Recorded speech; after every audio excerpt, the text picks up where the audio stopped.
Hi friends, today we're talking about Hebrew poetry. Have you ever read a poem and you're like, I don't get it? And it's because you didn't understand the imagery that was used? We're going to look at how you can better understand Hebrew poetry, especially that in the Bible. Hi friends, I'm Miss Nancy Ruth. And I'm Mr. Roger. We want to see kids living for Jesus. So there are two kinds of poetry, specifically Hebrew poetry, that we're going to talk about today. The first one is called parallelism. Parallelism, there's different kinds of parallelism.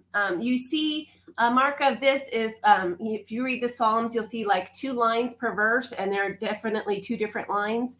That's 2 lines, and parallelism talks about how those 2 lines work together. So the first kind is synonymous or equal.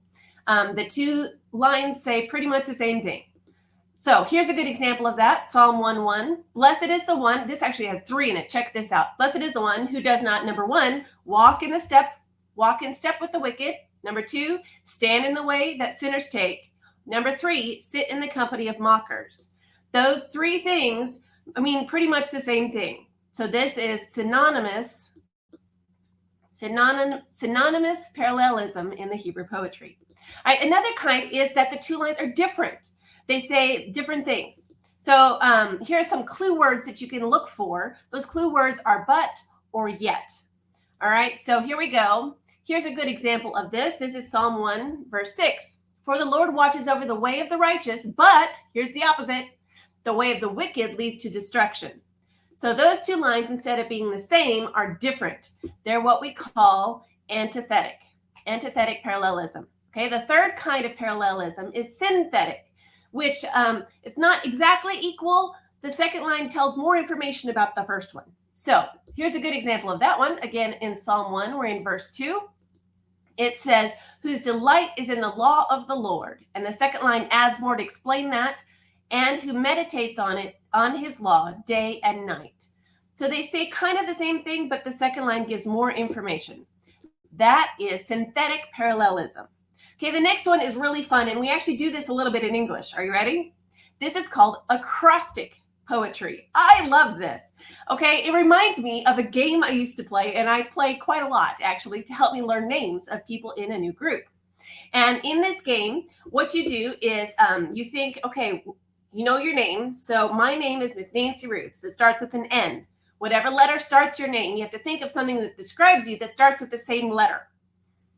N is tricky. There's not a lot of things that go with N. So I usually stick with Nancy is nice. Nancy is nice. So I say that because I'm first. And then the next person has to say that and add their name. So you've met Mr. Roger on this channel. I asked him what he would say, and he said, Roger is rounded. So he would have to say, Nancy is nice, Roger is rounded. All right, the other co-founder of Parent Road Ministries is Mary. Mary is musical. She would have to say, Nancy is nice, Roger is rounded, Mary is musical. All right, now it's your turn.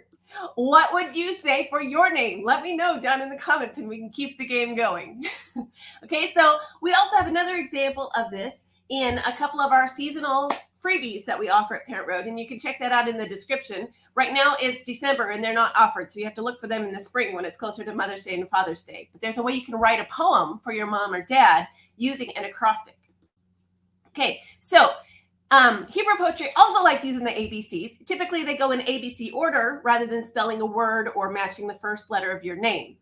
So since this is in Hebrew, it follows the Hebrew letters. It's really hard to see in the English. So I'm going to show you where to look. All right. These are the Hebrew letters. You don't have to memorize them, but I want you to, and it reads right to left instead of left to right. So the first letter is Aleph, and then Bet, and then Gimel, Daled, Hey, and all these things. If you look in Psalm 119 in your Bible, I got my Bible here to look. In Psalm 119, most English translations have little headings above each section. Let me make the screen bigger so you can see it. So see, it has these little headings, and it tells you the Hebrew letter that starts each line in that section. So, wrong one. Down here is Lamech. And so each of these lines starts with a Lamech, which in English would probably be an L. All right. And it's cool because there's like a whole paragraph and it all starts with the same letter in Hebrew. And that is part of this Hebrew poetry. And they love that. So Psalm 119 is really long because it has each section is kind of like its own psalm within there, with each one starting with a letter. But there's some shorter ones too. So in Psalm 111 and 112, each line is a different letter in the Hebrew alphabet. So it still goes through the ABCs, or the Aleph, Bet, Gimel, and each line is a different letter that it starts that line. So instead of spelling a word, it spells the alphabet. Psalm 25 and 34 and 145 is a different letter for each verse. So there might be some parallelism in there, but each verse starts with a different letter in the Hebrew alphabet. I love this stuff, and it makes the scripture so much more rich, because when we understand how poetry works, it speaks better to us. Now, if you would like to know more about the different kinds of Psalms, click on this one here. We also have an introduction to Psalms coming out soon, and you might like this video here.